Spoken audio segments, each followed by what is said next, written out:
principle. Unsa ang ato ang gihatag nga definition sa word nga principle?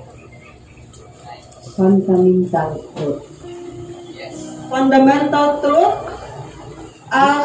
serves as foundation, behavior. okay.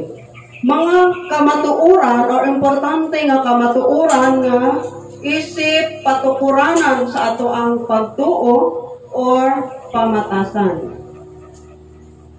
Tama ba? Amen. Okay. So, unsa ka nitong duha nga ato ang gilisgutan? Duha to kay medyo na short na sa oras. Duha? Sacrifice for God and others. Okay. Una-una, sacrifice for God and others. Ikaduha? Okay. Obey God whether you like it or not. Sa musugot ka sa dili, tumanon nimo, musunod mo tuman ka sa Ginoo. So, ikatulo, fear God. Okay. Dayon ta. Kabasahon nato ang 1 Samuel chapter 2 verse 30. Unang Samuel kapitulo 2 versikulo 30. Basahon nato tanan, mutindog ta o mutis-an.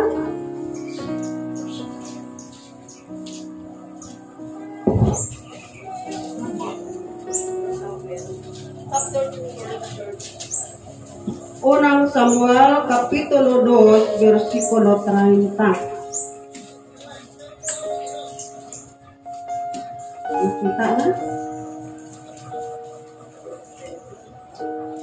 1 Samuel chapter 2 verse 30. Unang Samuel kapitulo 2 versikulo 30. So kung nakita na, magatindog ta og atong pagabasahon. Busa maingon ang Ginoo, ang Dios sa Israel, akong isaad nga ang imong banay o ang banay sa imong amahan, mag-alagad kanako hangtod sa hangtod. Apan karon ang Ginoo nagpahayag, dili ko kana buhaton kay ang nagpasidungog kanako, pasidunggan ko usab ug ang nagsalikway kanako, isalikway ko usab. Mag-ampot ha. Our most gracious Heavenly Father, thank you so much, Lord, for this wonderful day that we are here today. Salamat, Ginoo, na niligayon na kami magkatuon sa imong pulong. Father God, tabangi kami, tabangi mga tag-usa, ikaw magkaabli sa among sanabutan, Ginoo. Ug among masabtan, Father God, ang angayan namong matun-an. Ug Lord, giyahi ang matag-usa ka namo. Nga Lord, walay luna ang kaaway, Father God, sa disturbo ka namo karong mga orasa. Salamat ug dalaygon ka sa walay katapusan. Kita na akong ginampo di na mga ngalan ni Jesus. Amen. Magalingkod ta. So, mayroon ka nita og fear. Unsa man ay ang fear? Kahadlok si ang Ginoo. So, sa unsa nga pamaagi nga mahadlok ta sa Ginoo? Mahadlok ta, magpuro-puro. Okay. So, ang Greek word na gagamit dali is phobos. Yes. Which means reverent.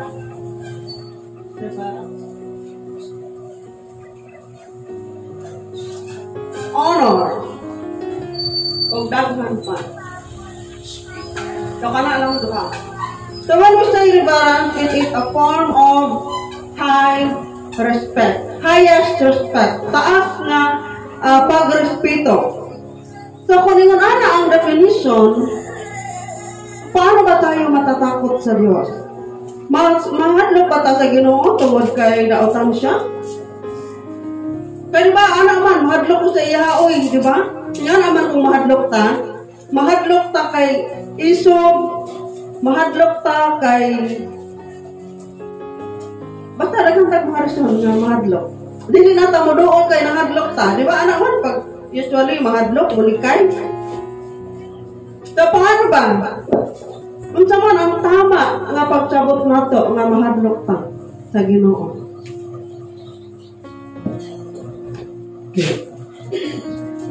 Okay, tama nga mahanap ko sa Ginoo kinahanglan dili ta magbuhat ug dautan tumanon nato ang iyang sugo. Okay, dili magbuhat og dautan, tumanon ang iyang sugo. Okay? So, mahadlok ta nga makasala ta sa Ginoo. Kaya kung makasala ta sa Ginoo, buhaton tumanon nato ang atong gusto, asa na ang respeto, asa na ang honor, kaya nito man ta sa ato ang kaugalingon. So, basahon sa nato ang Galatians chapter 6, verse 7, Galatia kapitulo 6, versikulo 7.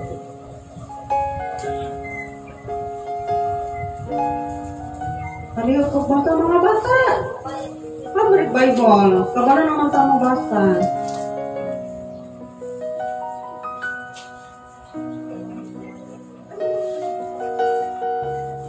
Galatia kapitulo 6, versikulo 7. Do not be deceived. God cannot be mocked. A man reaps what he sows. So, ayaw ka mong palimbong sa pinaagi sa pagtuo nga malimbungan ninyo ang Ginoo. Kay kung unsa ang gipugas sa tawo, mao kadto ang ilahang anhon. Sa kung magpugas ta og kagahig ulo, magpugas ta og kanang mga dautan nga binuhatan, mobalik gihapon siya sa atoa. Mo gihapon to ang ato ang anhon. Then, basahon na to ang Romans 14:12. Yeah.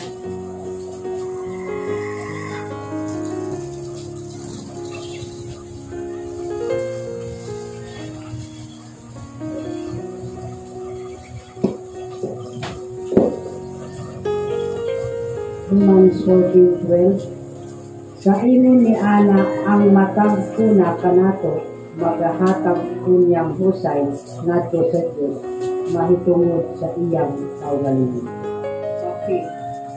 So, kung wala ta nahadlok sa Ginoo, wala ta nahatag og respeto, of course, mutuman gid ta sa ato ang kaugalingon nga kagustuhan. Because kung atong balikan ang ato ang topic, the sacrifice for others and for God, the obedience, connected yun sila. And then, fear God. So, kung pakyas ta sa pagtuman sa sugo sa Diyos, paano ba tayo matakot niya? Ibutang nato sa relationship. Di ba, in a relationship, kapag mahal mo yung tao, di ba, pastor? Kung nahigugma ka sa tao, mutuman ka sa iyahang do's and don'ts, di ba? Mutuman ka sa iyahang gusto o sa dili niya gusto. Because that is a form of respect. So, kung dili ka mutuman, napakyat ka, ngayon, ang katong imuhang gibuhat makadaot po sa imuha, nagyoy, mahitabo nga dili pagkasinagtanay. So, you have to face the consequence. Mo na ang giingon sa Romans 14:12. Ang mata ko sa kanato, muhatag o husay sa atong mga binuhatan. So kung napakyastan,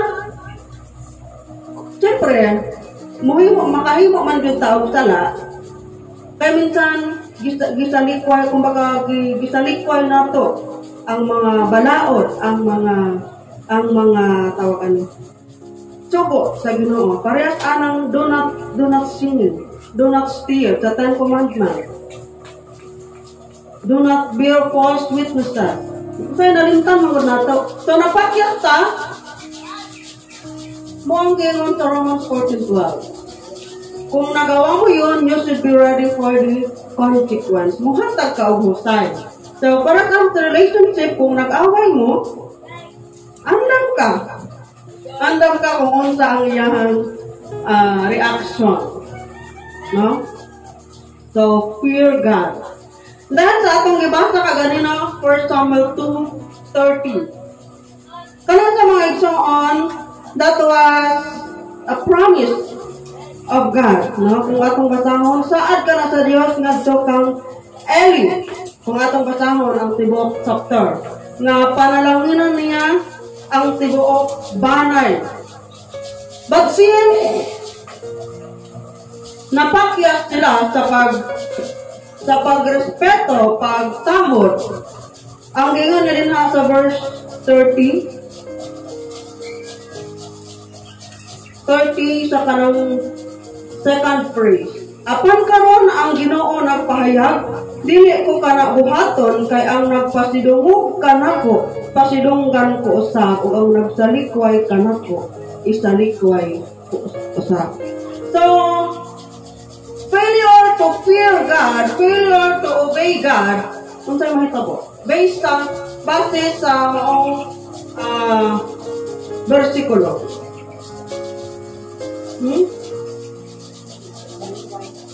Isalikway ta sa Ginoo.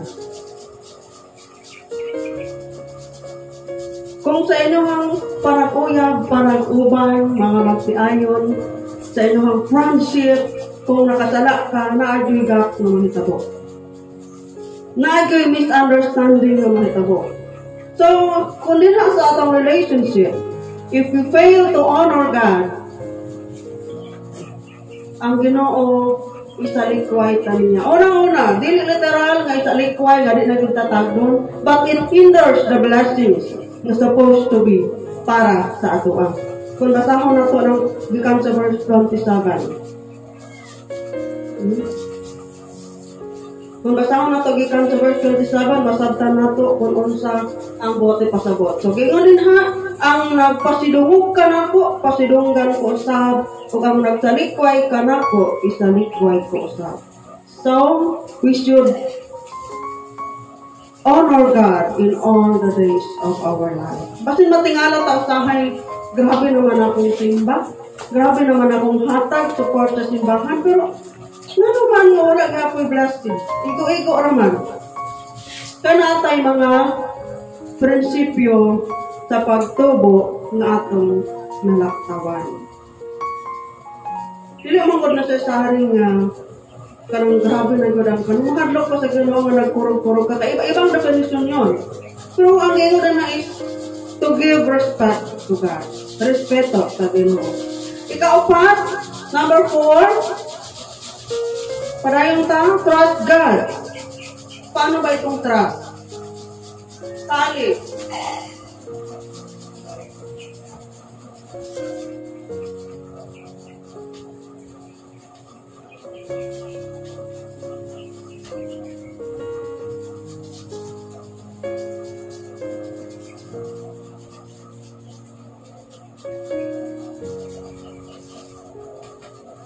So, trust God in all circumstances in life. Wala ka nag-ingon na trust God kung nagka-problema ka. Wala ka nag-ingon na trust God kung happy ka. Pero ang sinabi dyan, trust God in all circumstances in life. Basta mo na to, or kung saan familiar sa Proverbs 3:5-6.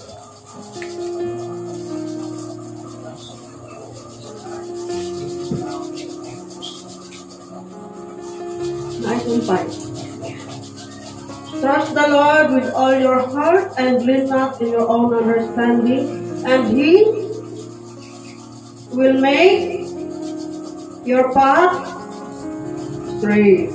Okay. So trust God in all circumstances in life. Sa tanan nga sitwasyon sa kinabuhi, saligi ang Ginoo. So Proverbs 3:5-6.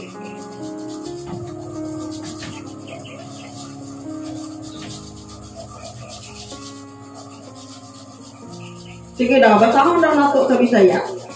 Tanan.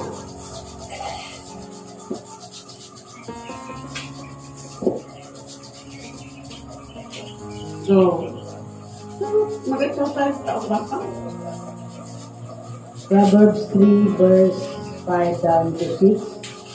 Sumalig ka kang Jehova sa bungkos mong kapintagon, kung ayaw pagsalig sa imong kaugalingon, kalabutan, sa tanan ni mga dalan, liha siya, ug siya magamando sa imong mga kalangkanan. In all the ways of knowledge and okay. Especially in decision making. Especially in reaching our dreams in life. Kinahanglan gyud nga musalig ta sa Ginoo. Minsan kasi nag-aalaman tayo. Nagduha-duha ta, nahadlok ta, o marami tayong what if sa buhay. No? And sometimes it is our fear. Ang atong kahadlok mo ay rason na dili ta makahawa sa kung asa ta. We are afraid of going out from our comfort zone. Kaya dili ta gusto mo take of challenge, dili ta gusto mo embrace of changes, kay kontento na ta sa ato ang comfort zone. Ingon ani naman ko, kontento naman ko ani malingkod ra ko. Kontento naman ko ani mo ato ra ko kumbakan. Mo lingkod, maminaw, mo ulit. We are afraid to embrace the changes. Nga, in fact, naman ang tatay tinaguang talang, no? Naman ang tatay kakayahan. Kahit nindot maday kong pingog, no? Nindot maday silang pingog, joy, nindot may pingog. Nindot maday kong pingog, what if try na ko mukanta? No? No, basic lang.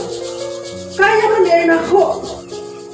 Yung anak, mga igsoon, trust in the Lord with all your heart and lean not in your own understanding. And in decision making, sa mga desisyon sa kinabuhi nga, guwapo kaayo kag plano, pero mahadlok ka.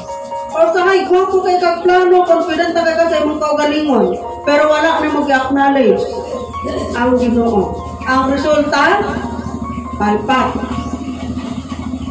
Kaya wala man takabalo nga mao na ito, nga dili ito mao ang will sa Ginoo para sa ato. So, trust God in all the circumstances in life. Last verse para ana, Romans 8:28.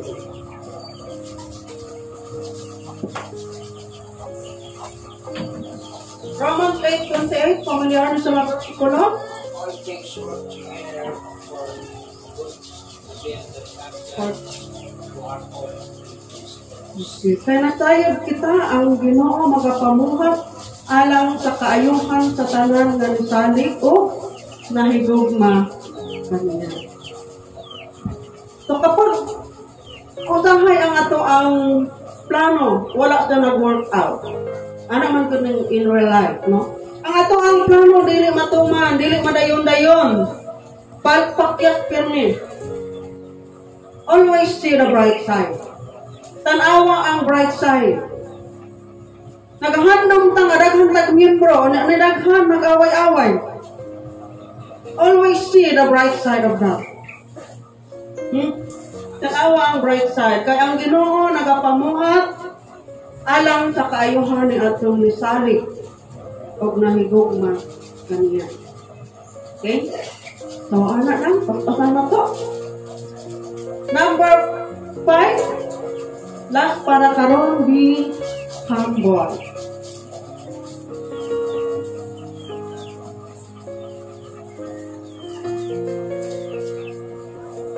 Unsa ka ni opposite sa humble? Sa Bisaya? Humble.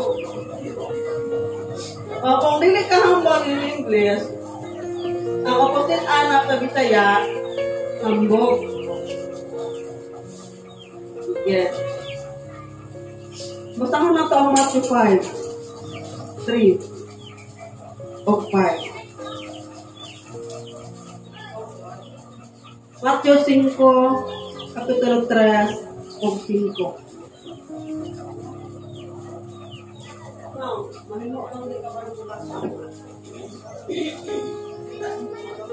Matthew 5 verse 3 down to 5. 3, 5. Bulahan ang mga kabos sa espiritu kay ila ang hingharian sa langit. Bulahan ang mga magamasulubon kay sila pagalipayon. Bulahan ang mga maagkok kay sila magapanunod. Erika. Matthew 5, 3 o 5 na. Okay. Matthew 5, 3.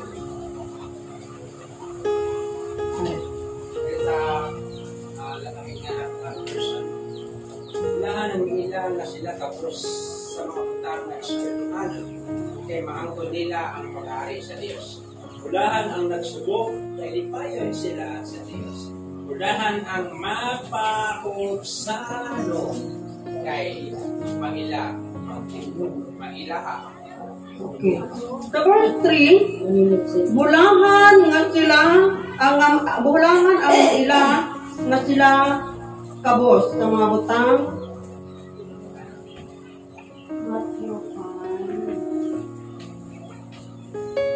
Bulahan ang miila nga sila kabos sa mga butang na espiritu kano. So kung wala ato og ila ang ato ang kaugalingon nga kita kabos o kulang sa mga butang na espiritu kano, kung sa laing mahitabo, what will be our personality? Tanawin mo ang verse 3. Napakita niya ba na pangako? Okay mo basahon ng verse 3 na naay point to si Mateo na ginapakita na as a Christians na asin mo ang pagbaga ng uhaw ka. Lagi mo nimo kulang kung kailangan ko magtuon, kailangan pa ko mag-learn. Kaya muna mga kaubsanon. Pero ang mga pride ako, bilang ko na nila. Baraman ako na. Ito sa mga eskwela. Tig-eskwela. Kano na nakay gusto mabalaan, kaya nakapaubos ka, tinadawat yung gusto kayo. Asa mga kang picture. Means naakay hunger na magtuon pag-yut para sa mga kulang pa yung mga tunan sa spiritual. Muna sila ang mga nagatuon spiritual. Okay. So, klaro kaayo. Ano?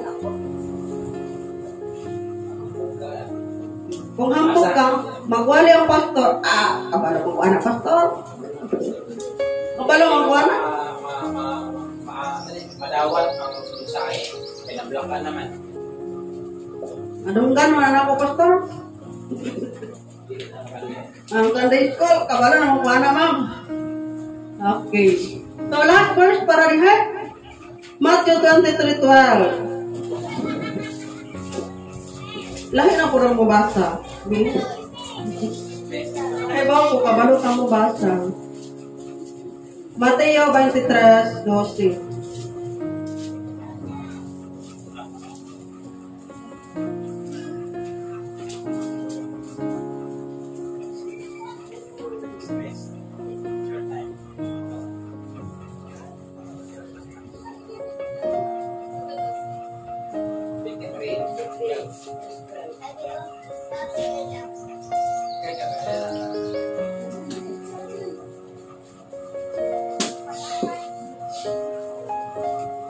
Matthew 23 verse 12.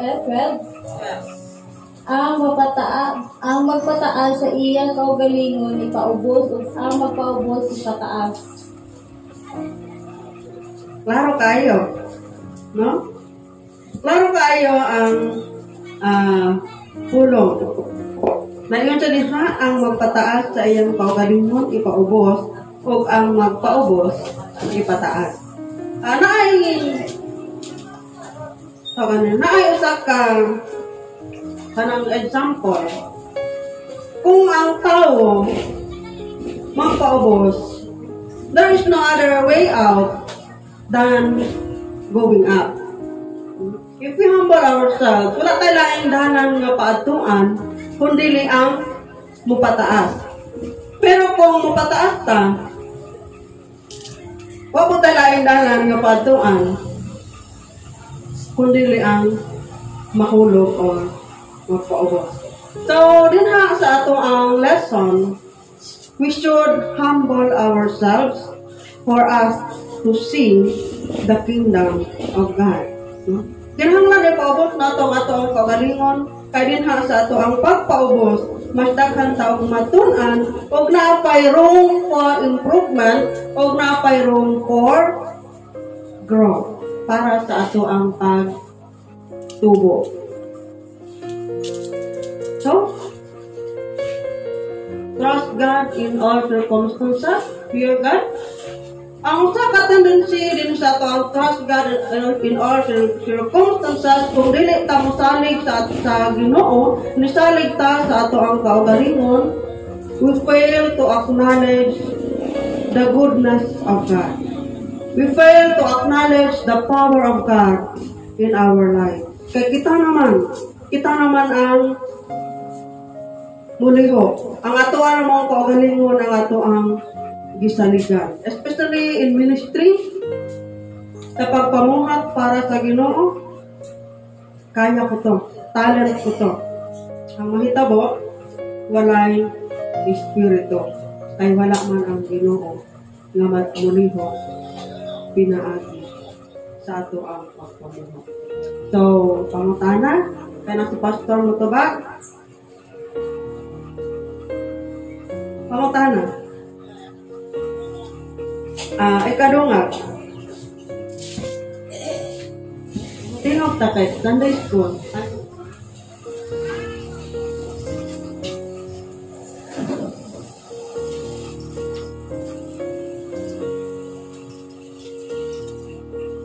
Mga experiences na pwede natin i-share. Napatay 10 minutes.